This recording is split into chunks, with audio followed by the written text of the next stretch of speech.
My name is Jose Trujillo. I'm a fine art artist. I'm coming to you from my art studio with advice and tips for art collectors today, okay?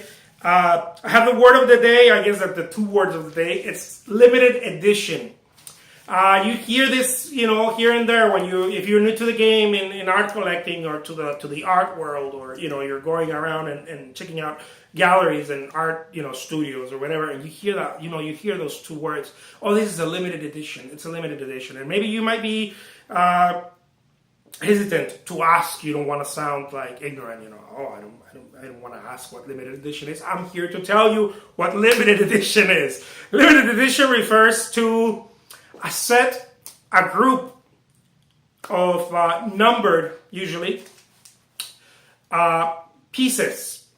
I'm gonna talk about paintings, because paintings is what I do, just to give an example.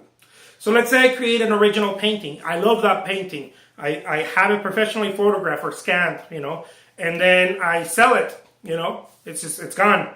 I kept the photograph and I say, you know what? I love this painting so much. So many people love it. I can't recreate it because it's gone. So what I can do is reproduce through means of different, there's different ways of doing it. It's a print. The most common way and the one most talked about nowadays is called giclée, and I'll talk about giclée, what it means in another video.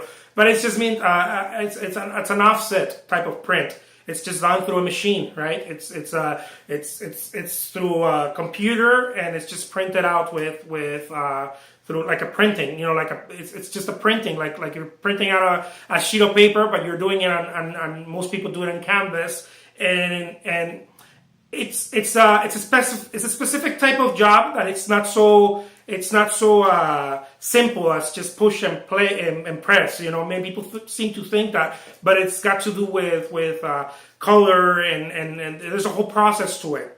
And many people kind of don't like it. I'll talk in another video about it. But anyways, for now, let's say I create this print and I say, you know what? I want to control the number. I only want to do 100 or 50 of them or whatever. Many artists like to do 175. They call that a run, okay? A run of 175.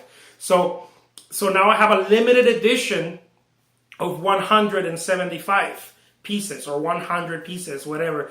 And that's when they refer to a limited edition. It's also in photography. It is also in sculpture. I've heard that term in sculpture when they create they create a sculpture. The person creates the sculpture and then they create a cast. And then the cast they break it. Of course they get it out, and whatever comes out, however many they do a run of 10 or 20 or whatever. It's a limited edition because there's no more, right? So that's what they refer to. It's a limited edition. They're not going to run it again. They're not going to create another set. Let's say I create a set of 100 prints, and then I say it's a limited edition. I'm not creating anymore. Once it's gone, it's gone. That's all it means. When you hear limited edition, it usually has it's written with in paintings, in prints, or photography. It's done with a pencil in a corner. Look for it in a corner. It says 1 of 100. It really means 1 out of 100. And then 2 out of 100 and whatever. The numbers up front usually are the most valuable ones. So the first 10 numbers, when you're looking for limited edition, look for the first 10 numbers. It's usually, it's a better thing. You're an early bird. Anyways, I don't want to confuse you more. I guess I've done limited edition. That's the word of the day. My name is Jose Trujillo. I'm a fine art artist. Thank you so much for watching.